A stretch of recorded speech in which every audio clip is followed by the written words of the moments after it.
Wyoming Territory, December 1882. The storm came fast, swallowing the hills behind her and blinding the horizon ahead. Olive Sutton's horse had collapsed hours ago, buried beneath the weight of the cold and the wind. She had not meant to be out this far, not alone, not in weather like this. But the letter from her brother's widow had said, "Come quick." And Olive had ridden hard from Rawlins without checking the sky.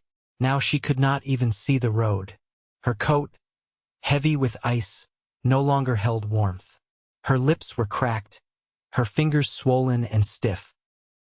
Snow clung to her eyelashes, and each step forward felt like dragging her body through heavy water.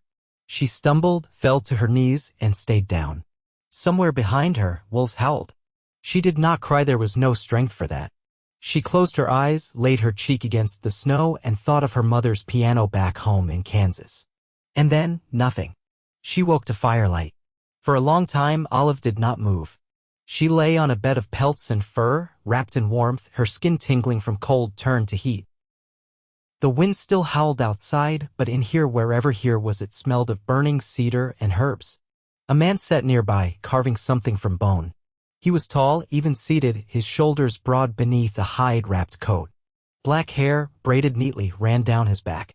His expression was quiet, focused, but when he noticed her eyes open, he set the carving down and came closer.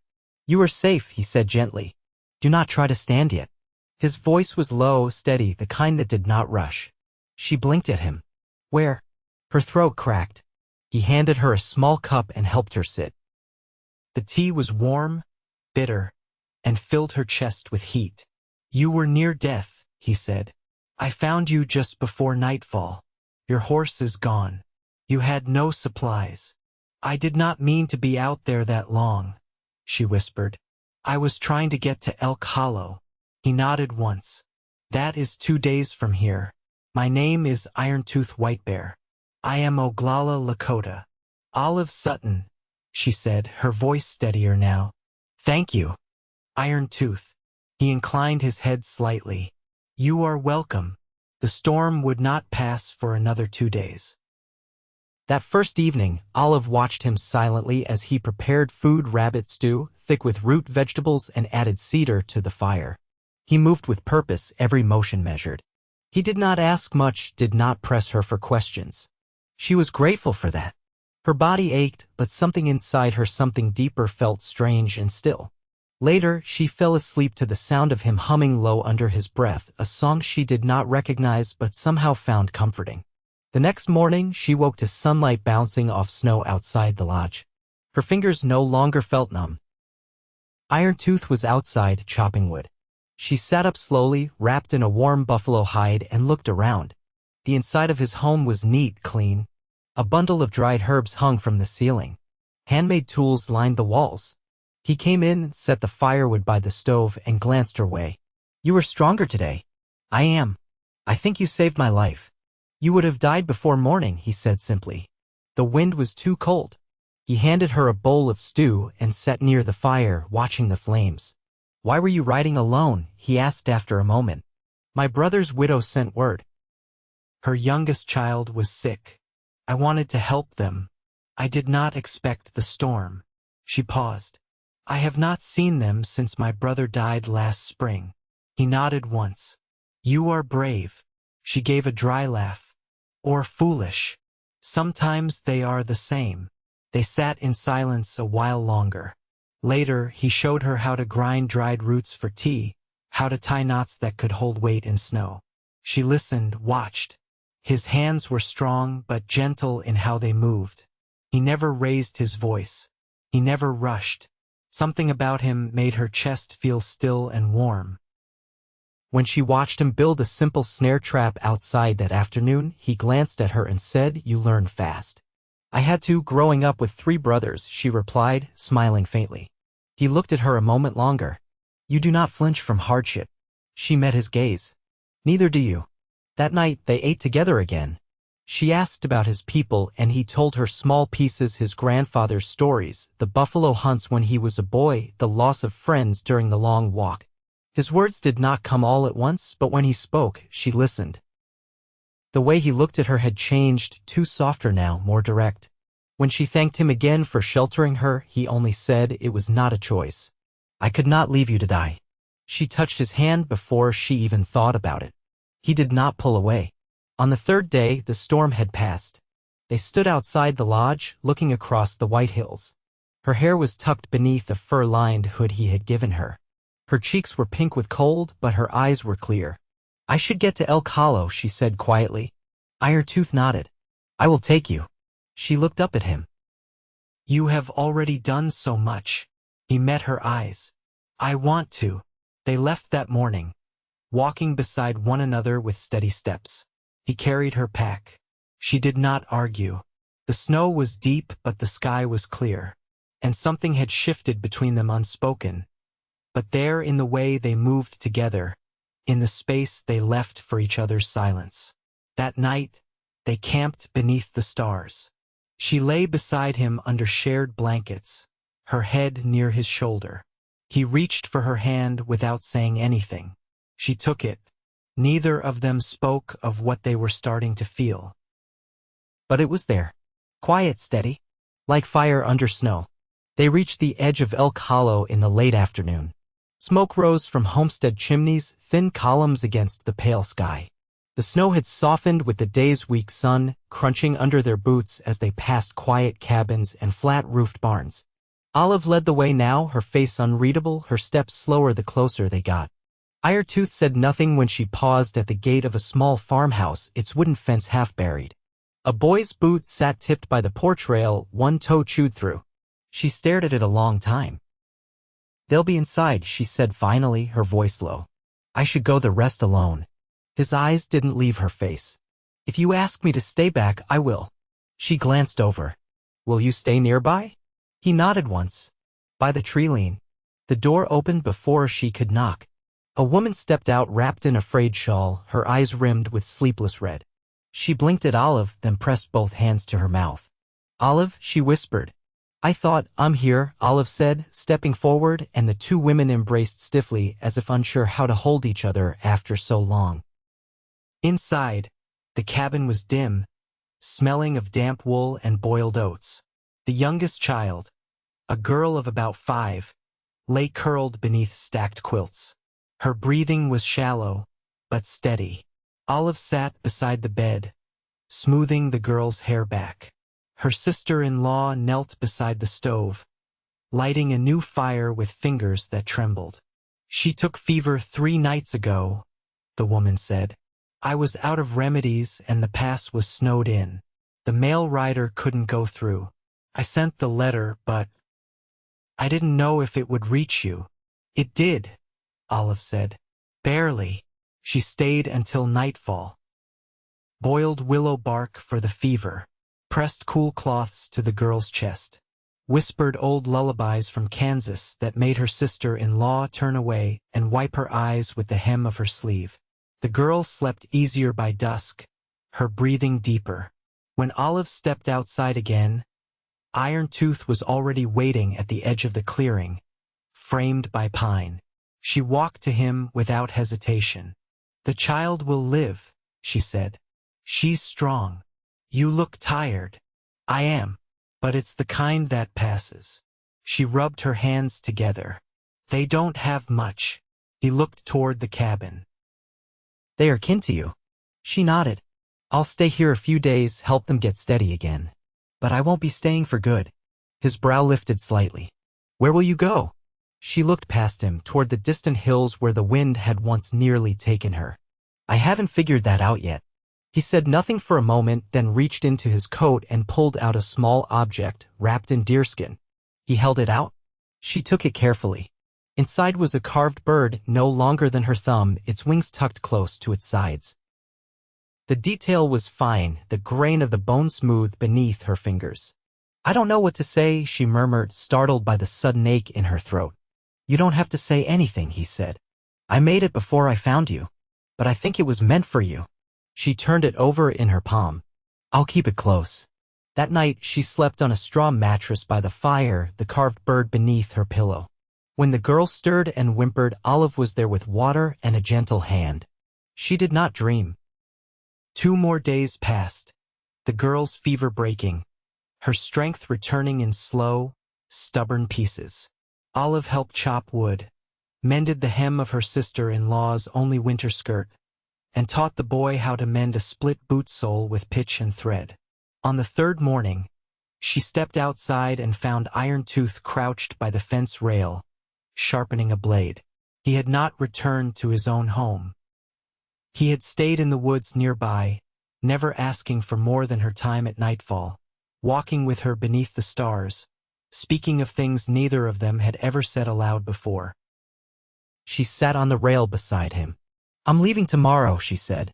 He didn't look up. "Where?" She brushed a snowflake from her sleeve. "I thought I might see the Wind River Valley. I've heard there's open land there.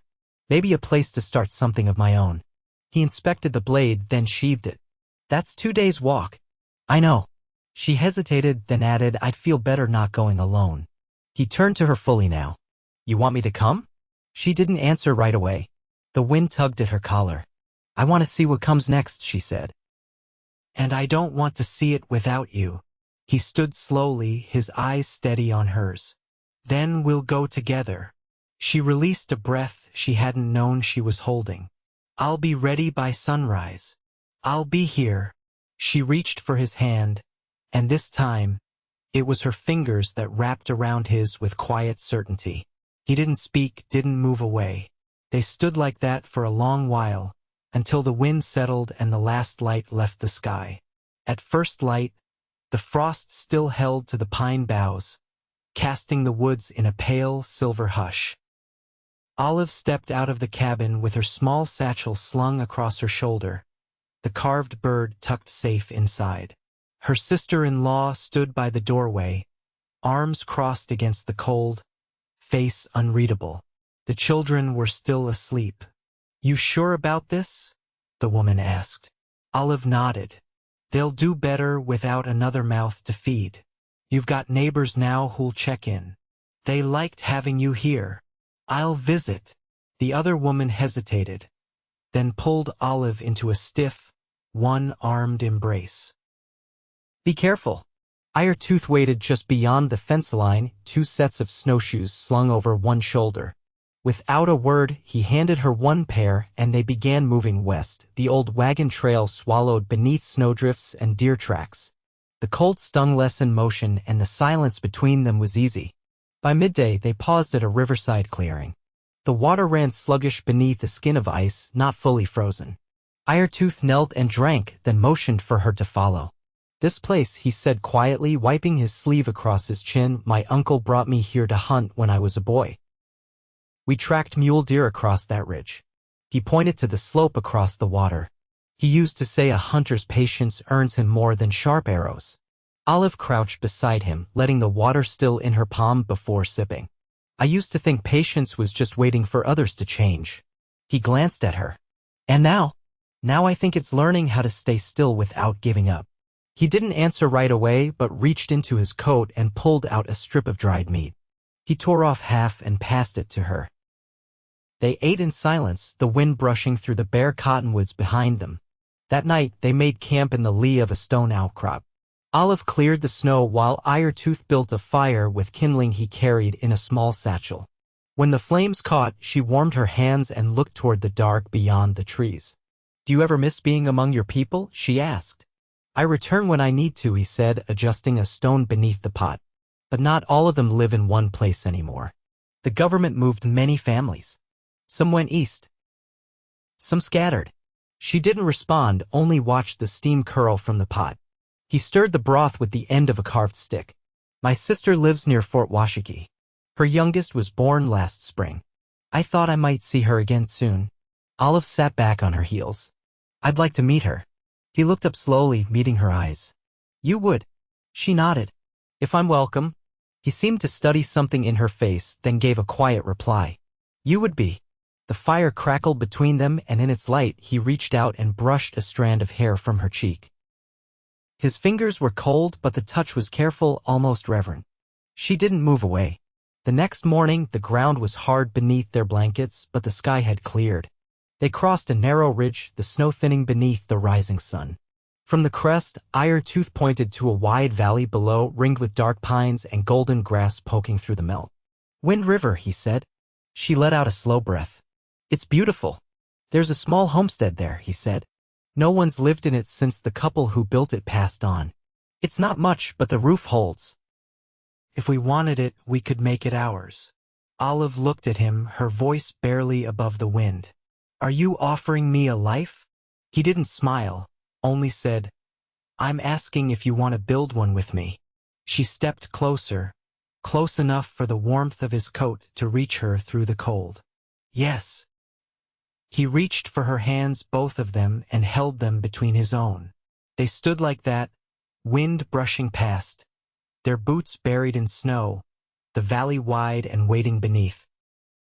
Neither spoke again before they began the descent, side by side, bound by nothing spoken in haste, only the quiet certainty of two people who had survived alone and chose, at last, not to be.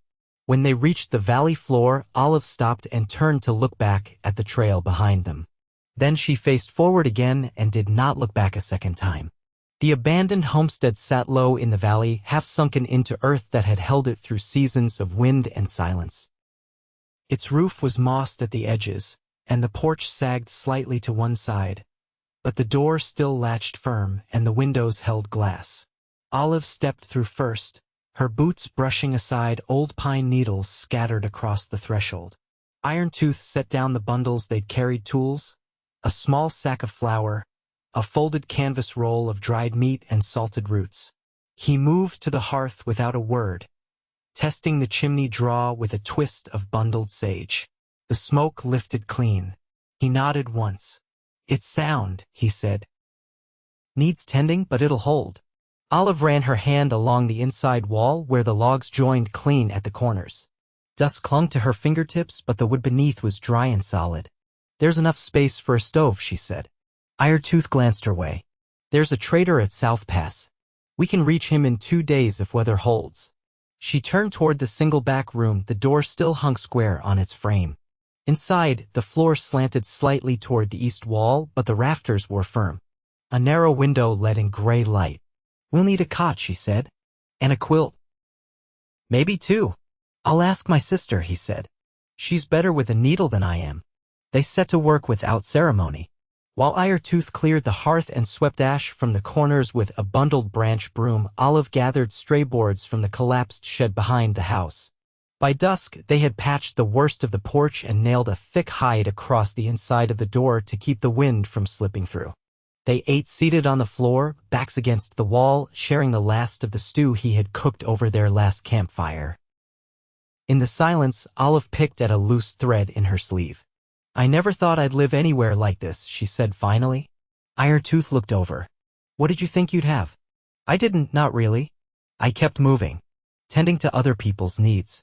I thought if I just stayed useful, I'd be safe. Were you? She shook her head. Not for myself. He didn't answer. The fire popped once, a long curl of smoke rising toward the stone chimney. In the morning, they walked the perimeter of the land, the snow crusted hard from the cold night. Deer tracks crossed near the edge of the woods, and a stream ran shallow and clear through the south side of the valley. Irontooth pointed to the ridge.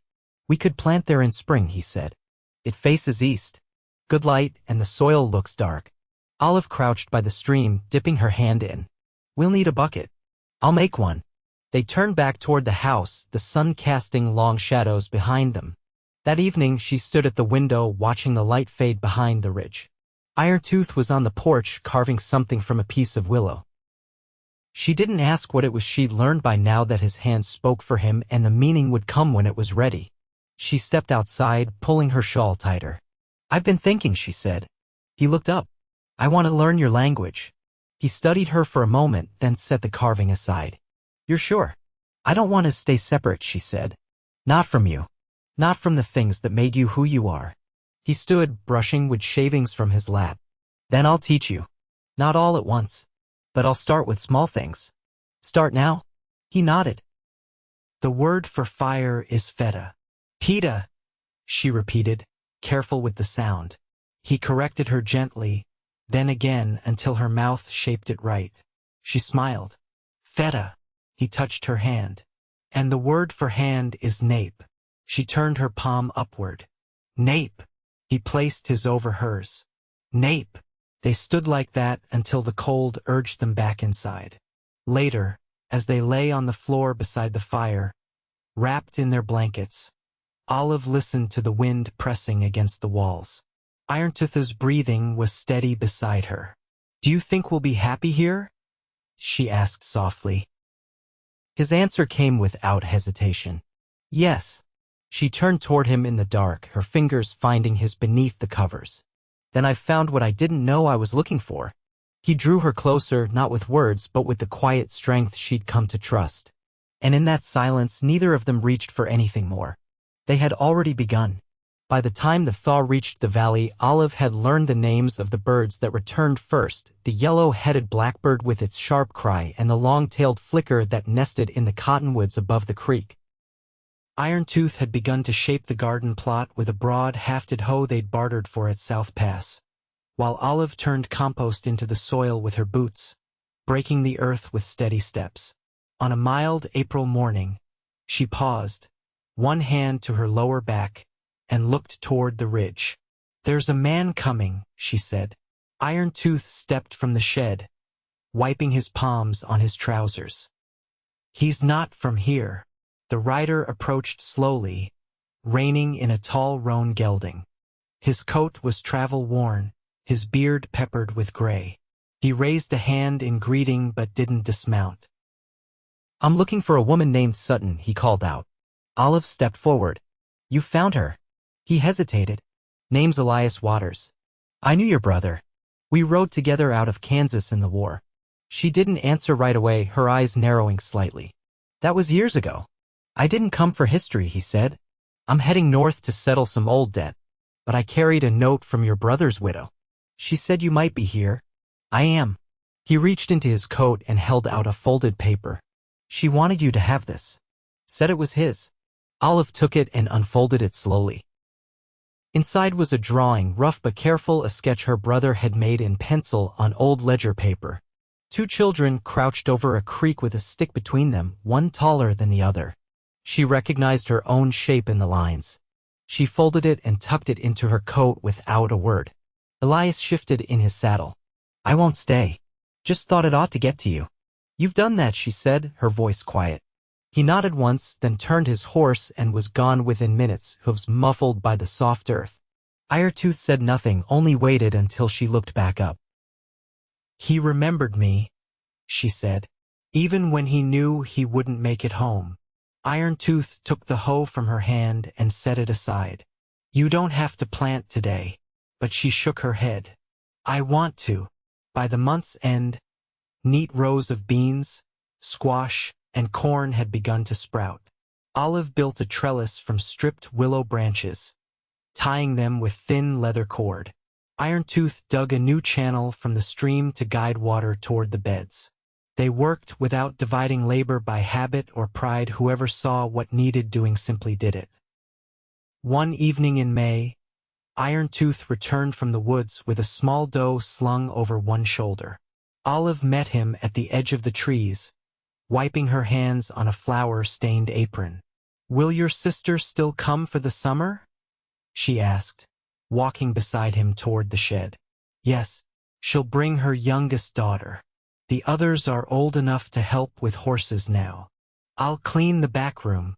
They hung the deer from the rafter beam, and Olive began the careful work of skinning. Irontooth sharpened his blade nearby, the rhythm familiar between them now. "When you think about the future," she said, "what do you see?" He paused, the whetstone resting in his palm. "I see this place. I see you." She didn't speak right away, her hands steady at the hide. "Would you want children?" He looked at her fully. "Yes, if you would." She nodded once, her voice soft. "I would." That night, they lay together with the window cracked open to let in the scent of pine. Olive rested her head on his chest, listening to the steady thrum of his heart beneath her ear. "Do you think it's possible," she whispered, "to build something strong from all the pieces left behind?" He didn't answer with words but with the way his arms pulled her closer. And she knew the answer.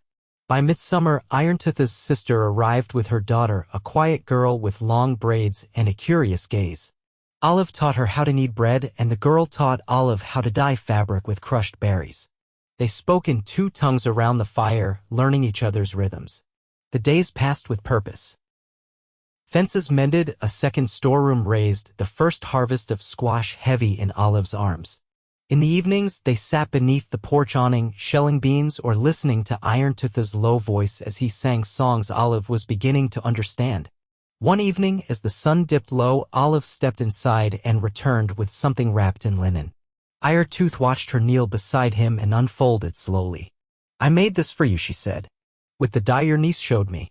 Inside was a shirt, hand-stitched, dyed a deep rust red. She had sewn a small bird into the inside hem, its wings tucked, its shape familiar. He touched the thread with his thumb. "This is the bird I gave you." She nodded. "I carry it still. But I wanted you to have it near too." He stood and pulled her with him, his hands warm around hers. "I've never had anything made for me with care," he said softly. "You do now," she murmured. He kissed her then, there beneath the soft hush of evening, and she answered with all the quiet certainty she'd grown into since the winter. The seasons turned. Snow came again, but their roof held, and the fire never went out. Years passed, and the valley grew fuller. Children's laughter rang across the creek. New rows of planting. A second horse. Letters from Olive's sister-in-law, carried by riders who stayed the night and left with jars of pickled vegetables and bundles of herbs. They never left the valley. They never needed to. Their love was not loud, nor hurried. It was built like their home beam by beam, with both hands, shaped by calluses and care. And in the end, when Olive sat beside the hearth with gray in her braid and Irontooth whittling a toy for a grandchild near the fire, the quiet between them was the same as it had been that first winter, the kind of silence that held everything worth keeping. They had built a life not from what they had lost, but from what they chose every single day. Together. Always.